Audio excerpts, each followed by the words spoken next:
Dwayne "The Rock" Johnson says he lacked cultural representation growing up. What is this he's saying in this story, Alan? Yeah, it's actually a video. Do we All have right, the? well let's take a look at this video, which I have not seen, but I can't wait to see. We saw Moana last night, and let's just say, um, watch Alan and I the out of the theater review. We were not blown away. Yeah. But By the way, the review embargo has lifted, so we can talk about it. I don't care. We'll Yeah, I talk know. about it We'll talk about Friday. Friday. We'll talk about it Friday Okay. because then we'll get into spoilers. Okay, so Here's this what- is your buddy. This is the buddy. You guys have taken many selfies together. I love this guy. Love this guy. Is this the gayest Moana ever? Let's find out. The first time you ever saw your culture represented in a way that wasn't a caricature, that you said, that is me in there?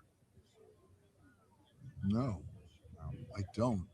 Other than, and this is one of the beauties, I think, and one of the blessings of Moana is that live action Moana we can show. Like, hey, this is us. When I was a kid, Indiana Jones inspired me. When I was like 8 years old, watching Indiana Jones, Harrison Ford, I'm like, oh, I want to be that guy. But that guy didn't look like me. Yeah, was there a part of you that said, but I can't be him because? No, I love that. There was a part of me that said, oh, I want to be that. I was in Charlotte, North Carolina, and I was like, I want to be that. And, okay, that was it. That's where it ended. Right. But now, I mean, if you think about it, around the world, little boys and girls who are brown skinned, even not brown skinned, Mark. It's like this idea of you're young, you want to see beyond the reef. You don't know what's beyond the reef. You have a lot of people telling you, no, it's not. No, you're good where you're at. It's like, no, not. I want more, and I love that. Yeah. So, what do you think about that? What do I think about Alan? that? Yeah, I saw Indiana Jones. I wanted to be that, but then realized I didn't look like that. Guess what? Only one person looked like that, and that was Harrison Ford. In fact, The Rock went and made Jungle Cruise, which has been essentially Indiana Jones.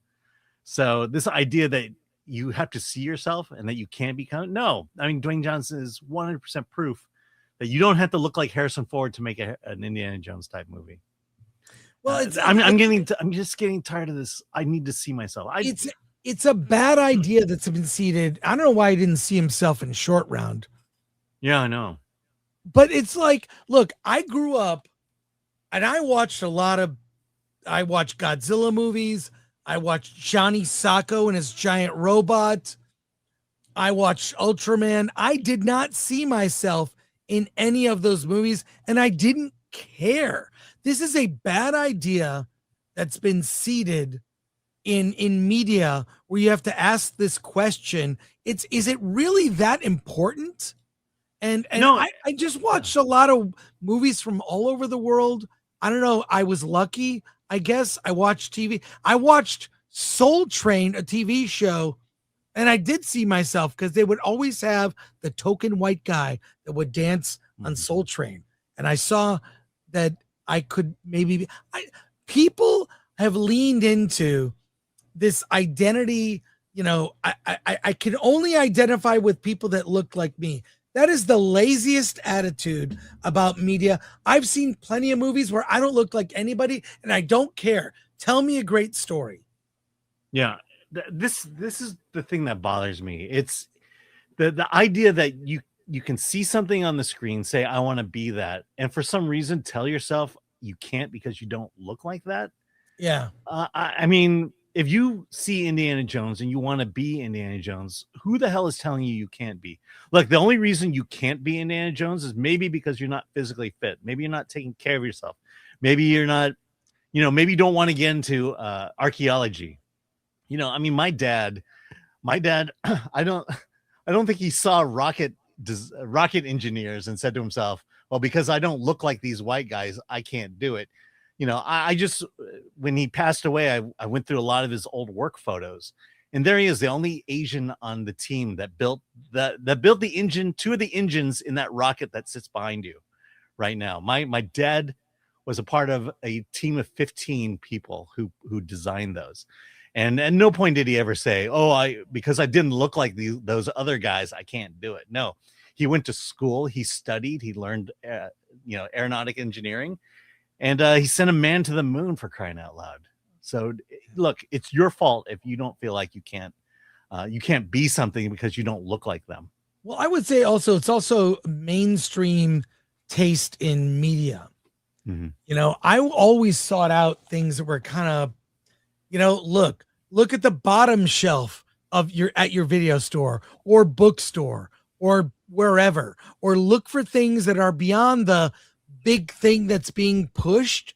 It's not always the best thing. So look for other kinds of media. That goes for music, film, art, literature, everything.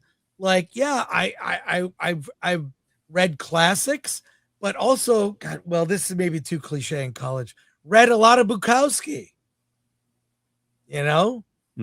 That's more of a college thing, I think. But he's Charles Bukowski. He's quite the character. I'm just saying that you could look at mainstream and pine, but I do think it's a bad idea because the point of all media, I've said this many times, book, film, comics, fiction. The point of fiction is to identify with the protagonist who doesn't look like you, may not be the same age as you, may not be the same gender as you, may not be the same sexuality as you. It doesn't matter. You identify with you find something in the protagonist's story that you latch onto. You think, well, one of the things when I first read Dune, when I was a kid, the first book identified with family upheaval and moving. That's a big part of the book. Paul's this kid moving from Caladan, his home planet, to a whole new planet. And there's a lot of anxiety about going to a new planet and a new culture. That's something I related to as a 14-year-old when I read the book the first time. Identify with the circumstances. And I think that this is a bad idea that journalists ask that dumb question and celebrities, they answer it. It's baiting. I'll give Dwayne Johnson. I'll give Dwayne Johnson credit. He turned the question around to at least to the theme of the movie of going beyond the reef. Yeah. So, but the fact that that's the question you now have to ask all non-white actors, or for that matter, all non-white male actors. Do you feel represented? Did you see yourself growing up as a kid in movies and television? Blah, blah, blah. You know what? Can I just say this? And every Pixar movie proves this. It doesn't matter. Yeah. Do you identify with the bug? Do you identify with a lion in The Lion King? You identify with the character because of their story and journey and the circumstances, not these dumb aspects of what you look like. That is such a surface level idea that needs to die. That idea needs to die. And the next time I see Mark Malkin, I'll probably forget to mention it, but but you'll remind me. No, I'm probably going to go up and say I'm a fan and get a selfie with them. That's what I did. Yeah.